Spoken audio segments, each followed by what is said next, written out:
Hi friends, ನಾನಿವತ್ತು simple ಆಗಿ ಒಂದು ಕ್ಯಾರೆಟ್ ರೈಸ್ ಮಾಡ್ಕೊಳ್ಳೋದು ಹೇಗೆ ಅಂದ್ಬಿಟ್ಟು ತೋರಿಸ್ಕೊಡ್ತಾ ಇದ್ದೀನಿ. ಇದು ನಿಮಗೆ ಬೆಳಗ್ಗೆ ಟಿಫನ್ಗೆ ಅಥವಾ ಮಕ್ಕಳು ಸ್ಕೂಲ್ಗೆ ಹೋಗ್ತಾರೆ ಅಂತಾದರೆ ಅವರಿಗೆ ಲಂಚ್ ಬಾಕ್ಸ್ಗೆಲ್ಲ ಕೂಡ ತುಂಬ ಚೆನ್ನಾಗಿರುತ್ತೆ ಇದು. ಹಾಗೆ ಇದು ಮಾಡ್ಕೊಳ್ಳೋದು ಕೂಡ ತುಂಬ ಈಸಿ, ಬೇಗನೆ ಮಾಡ್ಕೊಂಡು ಬಿಡ್ಬೋದು.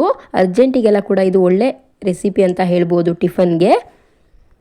ಇದನ್ನು ಮಾಡ್ಕೊಳ್ಳಿಕ್ಕೆ ನಾನು ಸ್ಟವ್ ಮೇಲೆ ಒಂದು ಪಾತ್ರೆನ ಇಟ್ಬಿಟ್ಟು 4 ಸ್ಪೂನ್ ಎಣ್ಣೆ ಹಾಕಿದ್ದೀನಿ. ಎಣ್ಣೆ ಸ್ವಲ್ಪ ಕಾದ ನಂತರ ನಾನು 1 ಸ್ಪೂನ್ ಆಗುವಷ್ಟು ಸಾಸಿವೆ ಹಾಕ್ಕೊಂಡಿದ್ದೀನಿ. ಹಾಗೆ 3 ಹಸಿಮೆಣಸನ್ನ ಕಟ್ ಮಾಡಿ ಹಾಕ್ಕೊಂಡಿದ್ದೀನಿ. ಸ್ವಲ್ಪ ಖಾರ ಇದೆ, ಹಾಗಾಗಿ ನಾನು 3 ಹಾಕ್ಕೊಂಡಿದ್ದೀನಿ ಅಷ್ಟೇ.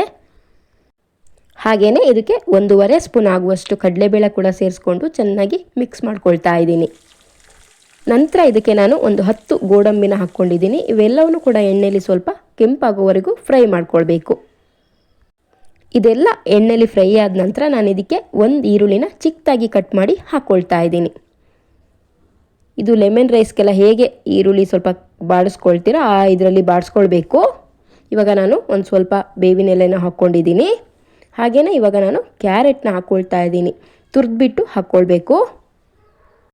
ನಾನು 1 ಕಪ್ ಆಗುವಷ್ಟು ಕ್ಯಾರೆಟ್ನ ಹಾಕ್ಬಿಟ್ಟು ಚೆನ್ನಾಗಿ ಎಣ್ಣೆಯಲ್ಲಿ ಫ್ರೈ ಮಾಡ್ಕೊಳ್ತಾ ಇದ್ದೀನಿ. ಇದಕ್ಕೆ ಇವಾಗ 1 ಸ್ಪೂನ್ ಆಗುವಷ್ಟು ಅರಿಶಿನ ಪೌಡರು ಹಾಗೆ ರುಚಿಗೆ ತಕ್ಕಷ್ಟು ಉಪ್ಪನ್ನು ಹಾಕ್ಕೊಳ್ತಾ ಇದ್ದೀನಿ. ಉಪ್ಪು ಏನಾದರೂ ಕಮ್ಮಿ ಅನಿಸಿದ್ರೆ ಮತ್ತೆ ಕೂಡ ರೈಸ್ ಹಾಕಿದ್ಮೇಲೆ ಹಾಕ್ಕೊಳ್ಬೋದು. ಇವಾಗ ರೈಸನ್ನ ನಾನು ಮೊದಲೇ ಮಾಡಿಟ್ಕೊಂಡಿದ್ದೆ, ಅದನ್ನು ಹಾಕಿ ಮಿಕ್ಸ್ ಮಾಡ್ಕೊಳ್ತಾ ಇದ್ದೀನಿ. ಸ್ವಲ್ಪ ಹೊತ್ತು ಚೆನ್ನಾಗಿ ಮಿಕ್ಸ್ ಆದ ನಂತರ ಇದು ಉಪ್ಪೆಲ್ಲ ಕರೆಕ್ಟಿದೆ ಅಂತ ನೋಡಿಬಿಟ್ಟು ಸ್ಟವ್ನ ಆಫ್ ಮಾಡ್ಕೊಂಡ್ಬಿಡಬೇಕು. ಇವಾಗ ನಿಮಗೆ ಕ್ಯಾರೆಟ್ ರೈಸ್ ರೆಡಿಯಾಗಿದೆ. ಮಕ್ಕಳಿಗೆ ತರಕಾರಿ ಹಾಗೆ ಕ್ಯಾರೆಟ್ ಕೊಡೋದ್ರಿಂದ ತುಂಬ ಒಳ್ಳೆಯದು. ಬಟ್ಟು ಕ್ಯಾರೆಟ್ನ ತಿನ್ನೋಕ್ಕೆ ಒಪ್ಪಲ್ಲ ಅಂದಾಗ ಈ ಥರ ಕ್ಯಾರೆಟ್ ರೈಸ್ ಮಾಡಿಕೊಟ್ರೆ ಅವರಿಗೆ ತುಂಬ ಇಷ್ಟ ಆಗುತ್ತೆ. ಹಾಗೆ ತುಂಬ ಟೇಸ್ಟಿಯಾಗಿ ಕೂಡ ಇರುತ್ತೆ, ಈಸಿಯಾಗಿ ಮಾಡ್ಕೊಳ್ಬಹುದು. ಈ ಥರ ನೀವು ಒಂದ್ಸರಿ ಟ್ರೈ ಮಾಡಿ ಹೇಗೆ ಬಂತು ತಿಳಿಸಿ. ಇದೇನಾದರೂ ನಿಮಗೆ ಇಷ್ಟ ಆದರೆ ನನ್ನ ಚಾನಲ್ ಸಬ್ಸ್ಕ್ರೈಬ್ ಮಾಡ್ಕೊಳ್ಳೋದನ್ನ ಮರಿಬೇಡಿ.